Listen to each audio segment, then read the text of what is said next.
இத்தகைய ஒரு நிகழ்ச்சிக்கு ஏற்பாடு செய்த போது தமிழர்களிடையே இப்படி ஒரு ஆதரவு கிடைக்கும் என்பது ஒரு புதிய விஷயம்.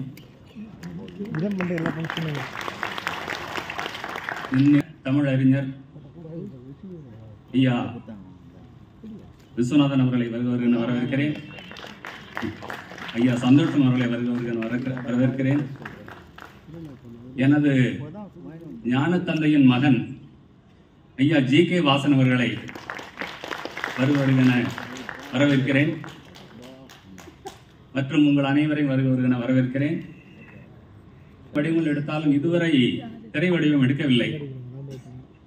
அது ஒரு சேலஞ்சிங்கான ஒரு வேலையாகவே இருந்து இருக்கிறது. அதனால யாரும் எடுக்கல. எங்கள் அலுவலகத்துக்கு ஒரு ஆள் வந்தார், வந்து திருக்குறளை படமா பண்ணுங்க அப்படின்னு. அப்போ எங்களுடைய காமராஜ் படத்தோட ஸ்கிரிப்ட் ரைட்டர் ஜெயராஜ் அவர்களை மேடைக்கு அழைக்கிறேன். ஜெயராஜ் அவர்கிட்ட சொன்னேன், ஜெயராஜ் இதை நம்ம வந்து படமா பண்ண முடியுமான்னு கேட்டேன். அவரு சொன்னாரு, ஐயா இது கடினமான பணி அப்படின்னு சொன்னாரு. அப்ப நான் சொன்னேன், அப்ப அதை நம்ம தான் பண்ணணும். கடினமான பணிகளுடைய முடிவுகள் நமக்கு தெரியாது. அது காலங்காலமாக விதிக்கப்படும். பாரதியை பத்தி படம் வந்தது, காமராஜரை பற்றி படம் வந்தது, பெரியாரை பற்றி படம் வந்தது, அவைகளில் மகாத்மா காந்தியை பற்றி படம் வந்திருக்கிறது, அம்பேத்கர் பற்றி படம் வந்திருக்கிறது. அந்த வரிசையில் இது உலக தமிழர்களை சென்றடையும். அது மட்டுமல்லாது திருக்குறள் எத்தனை மொழிகளில் மொழிபெயர்க்கப்பட்டுள்ளதோ அத்தனை மொழிகளிலும் சப்டைட்டிலோடு உலகம் பூரா இது சென்றடையும். நமது பாரம்பரியம் கர்வம் கொள்ளத்தக்கது, உலகில் மூத்தது. நாம் இன்று இருக்கக்கூடிய பிரெஞ்சு, கிரேக்க அனைத்து கலாச்சாரத்தையும் விட நாம் மூத்தவர்கள், முன்னோடிகள். அதை மீண்டும் உலகுக்கு நாம் நிறுவ வேண்டிய காலம் அது இந்த படம் மூலம் நிகழும். இது எங்களுக்கு ஒரு மிகவும் சேலஞ்சிங்கான ஒரு வேலை. இதற்கு ஆதரவு அளித்து வர உங்களுக்கு மிக்க நன்றி. இந்த படத்தோட முதல் ஹீரோங்கிறவர் வந்து ஜெயராஜ் தான். அவர் தான் அந்த ஸ்கிரிப்டை ஒரு வருஷம் முயற்சி பண்ணி எழுதியிருக்கிறாரு. மிக்க நன்றி. தயாரிப்பில் திருக்குறள் வள்ளுவரோடு ஒரு திரைப்பயணம். உலகில் தலை சிறந்த அற இலக்கியம் தமிழரின் பெருமைமிகு அடையாளம் திரைப்படமாக தயாரிக்கப்படுகிறது. துவக்க விழா. இந்த விழாவுக்கு வரி புரிந்திருக்கின்ற மதிப்பிற்கும் மரியாதைக்கும் உரிய அத்துணை பேருக்கும் என்னுடைய வணக்கத்தை முதலிலே தெரிவித்துக் கொள்கிறேன். மேடையிலே அமர்ந்திருக்கின்ற தமிழகத்தினுடைய மூத்த மரியாதைக்குரிய தலைவர்கள் இருவர்கள் அமர்ந்திருக்கிறார்கள். அவர்கள் இருவருக்கும் என்னுடைய வணக்கத்தை முதலிலே தெரிவித்துக் கொள்கிறேன். நம்முடைய மரியாதைக்குரிய ஏ.ஜே. பாலகிருஷ்ணன் அவர்களுக்கும் செம்பூர் ஜெயராஜ் அவர்களுக்கும் இந்த படம் 100% வெற்றி பெற என்னுடைய வாழ்த்துக்களை முதலிலே தெரிவித்துக் கொள்கிறேன். இந்த சிறப்பு வாய்ந்த விழாவிலே நம்முடைய கலாச்சாரத்தை பின்பற்ற தங்களுடைய உயர்ந்த பணியை சிறந்த முறையிலே ஆற்றிக் கொண்டிருக்கிற ராம்ராஜ் காட்டன் நிறுவனத்தினரை மனதார பாராட்டுகிறேன். வலை தமிழ் மாத இதழுக்கு என்னுடைய வாழ்த்துக்கள். நம்முடைய முரளி அவருடைய மௌனராகம் இசை நிகழ்ச்சியிலே பாடிய பாடகர்களுக்கும் இசை கலைஞர்களுக்கும் இந்த புத்தாண்டில் மேலும் தங்களுடைய பணி சிறந்து தமிழகம் முழுவதும் திருவள்ளுவருடைய ஆசியால் அவர்களது குரல் ஒலிக்க வேண்டும் என்று விரும்புகிறோம். பேராசிரியர் ஐயா சுந்தரமூர்த்தி அவர்கள் அவருடைய தமிழ் பற்று, தமிழ் பணியை நன்றியோடு நினைவு கூறுகிறேன். தேசிய எண்ணம் கொண்ட நம்முடைய முன்னாள் சட்டமன்ற உறுப்பினர் மனோகரன் அவர்களை நான் வரவேற்கிறேன். இன்றைக்கு இந்த சிறப்பு வாய்ந்த விழாவிலே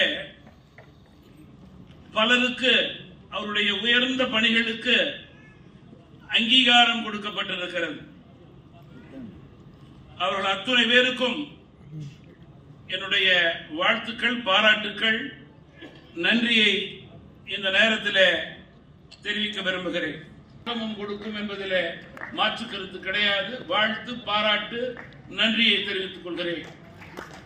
பெரியோர்களே, தாய்மார்களே, மரியாதை 5 நிமிஷம் தான். பெரியோர்களே, தாய்மார்களே, மரியாதைக்குரியவர்களே, திருக்குறள் என்றாலே நேர்மையான அறம் சார்ந்த வாழ்விற்கான வழிகாட்டும் நூல் என்று கூறலாம். நேற்று, இன்று, நாளை என்று எக்காலத்திற்கும் வாழ்வியல் நூல் திருக்குறள் என்றால் அதிலே மாற்று கருத்தே இருக்க முடியாது. நாளைய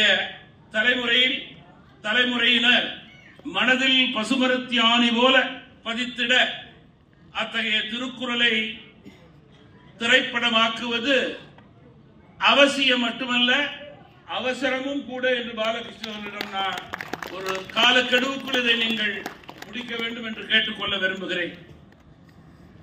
திருக்குறள் காட்சி ஊடக வழியாக மக்களை சென்றடைய இருக்கிறது. வளமான தமிழகத்தையும் வலிமையான பாரதத்தையும் ஏற்படுத்த இது வழிவகுக்கும். திருக்குறள் திரைப்படம் தனது குறிக்கோளில் 100% வெற்றி அடையும் என்ற நம்பிக்கை எனக்கு இருக்கிறது. காரணம், பெருந்தலைவர் காமராஜர் புகழுக்கு பெருமை சேர்க்கும் வகையிலே அத்திரைப்படத்தை உருவாக்கியவர் நம்முடைய பாலகிருஷ்ணன் அவர்கள். தேசபக்தியும் தெய்வ பக்தியும் உடைய பாலகிருஷ்ணன் நேர்மையாக பணியாற்றக்கூடியவர். நம் தமிழ் மொழி வளர, நாடு முன்னேற ரோல் மாடலான தலைவர்களை பற்றி மக்கள் அறிந்து தெரிந்து புரிந்து கொள்ள வேண்டும். மொழிக்காக, நாட்டிற்காக ஆக்கமும் ஊக்கமும் அளிக்கக்கூடிய உயர்ந்த பணிகளை ஆற்றிய நம்முடைய பாலகிருஷ்ணனுடைய பணி மேலும் தொடர வேண்டும், வளர வேண்டும், சிறக்க வேண்டும். அவர்களது வெற்றிக்கான முதல் வெற்றி காமராஜ் திரைப்படம். அதனுடைய தொடர்ச்சி தான் திருக்குறள் திரைப்பட துவக்க விழா. இன்றைய முக்கியமான நிகழ்வு திரைப்படத்தினுடைய ஃபர்ஸ்ட் லுக்கை விஐடி வேந்தர் ஐயா ஜி விஸ்வநாதன் அவர்கள் வெளியிடுவது மிக பொருத்தமான ஒன்று. தமிழ்நாடு, இந்திய திருநாடு இவற்றின் உயர்வுக்காக பாடுபட்டுக் கொண்டிருப்பவர்.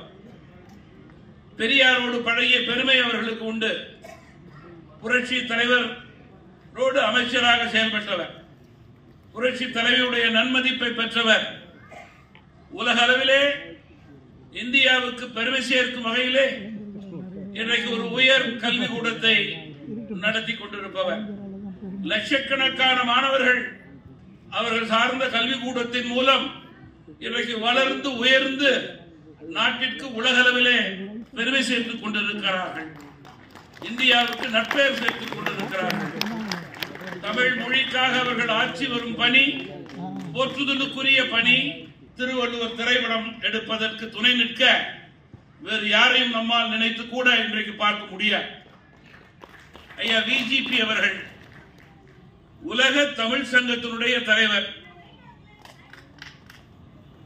உலகம் முழுவதும் பல நாடுகளில் வள்ளுவர் சிலையை நிறுவிய பெருமைக்குரியவராக இங்கே அமர்ந்திருக்கிறார். அவர்களுடைய மொழிப்பற்று பாராட்டுக்குரியது. அவர் இந்த விழாவிற்கு முன்னிலை வகிப்பது பொருத்தமான ஒன்று என்று நான் குறிப்பிட விரும்புகிறேன். வெற்றி அடைய நான் உளமாற வாழ்த்துகிறேன், பாராட்டுகிறேன். அனைவரும் இது போன்ற படத்திற்கு துணை நிற்க வேண்டும் என்று அன்போடு கேட்டு விடைபெறுகிறேன். வணக்கம்.